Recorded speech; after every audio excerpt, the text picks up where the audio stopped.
જાય છે પોલીસ સ્ટેશનમાં, પણ સામાન્ય માણસને ફરિયાદ લખાવી હોય ને તો 10-15 લોકો હારે લઈને જવું પડે છે. મારી વાત સાચી છે કે ખોટી? કહો તો ખરા. 7-8 જણાએ સાચી કીધું, એનો ખૂબ ખૂબ આભાર. મિત્રો, તમે એક વાત વિચારો કે ગુજરાત આખાના પોલીસ સ્ટેશનોમાં કોઈ ગરીબ માણસે, કોઈ સામાન્ય માણસે, કોઈ નિર્દોષ માણસે, કોઈ પીડિત વ્યક્તિએ ફરિયાદ લખાવવા જવું હોય, એકલો નથી જઈ શકતો. 10-15 લોકો કે પોતાની જ્ઞાતિ સમાજને 5-25 જણા લઈને જવું પડે છે. આ વાત સાચી છે કે ખોટી? પોલીસ સ્ટેશનમાં એકલા નથી જઈ શકાતું.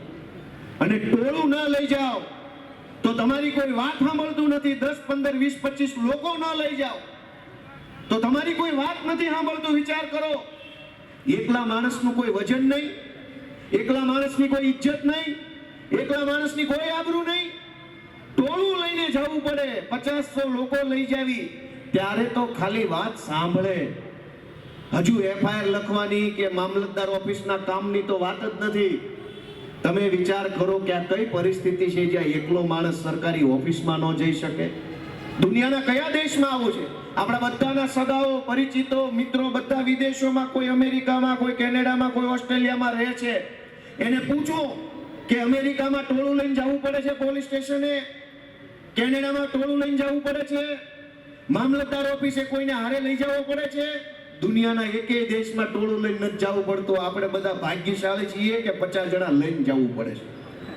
આપણે બધા ભાગ્યશાળી માણસો છીએ કે સરકારી ઓફિસમાં ખાલી આપણી વાત સંભળાવવી હોય, ખાલી સાહેબ આપણું સાંભળે, કામ તો ન કરે, સાંભળવા હાટું થઈને ટોળું લઈ જવું પડે. પછી સાંભળે એટલે આપણને એવું કે ભાઈ તમારી વાત સાંભળી લીધી છે, કાઉન્સમાં બહુ મોટો ઉપકાર કર્યો. મિત્રો, કઈ પરિસ્થિતિ છે? હું તમને વારંવાર વિનંતી કરું છું કે અમારી ચિંતા ન કરો. ગોપાલ ઇટાલિયા ઉપર બિલકુલ રહેમ ન કરતા, ગોપાલ ઇટાલિયા ઉપર દયા ન ખાતા, પણ તમારા પોતાના ઉપર, પોતાના બાળકો ઉપર, પોતાની માલ મિલકત ઉપર, અધિકારો ઉપર તો થોડીક દયા ખાજો કે આવી હાલતમાં નથી જીવવાનું, આનાથી ઘણું સારું જીવી શકાય એમ છે.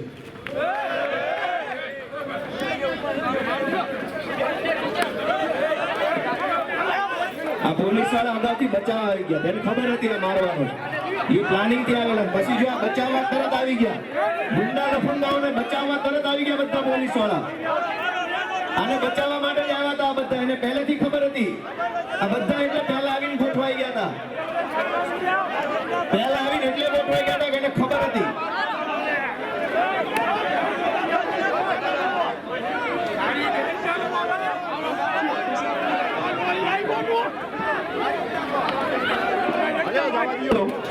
આ પોલીસ વાળા ચારે બાજુ એટલે જ ગોઠવાઈ ગયા હતા, એને ખબર હતી પહેલેથી.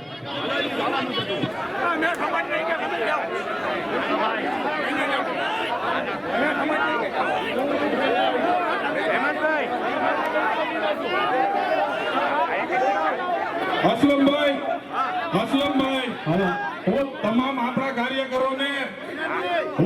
કાર્યકરોને વિનંતી કરું છું, તમામ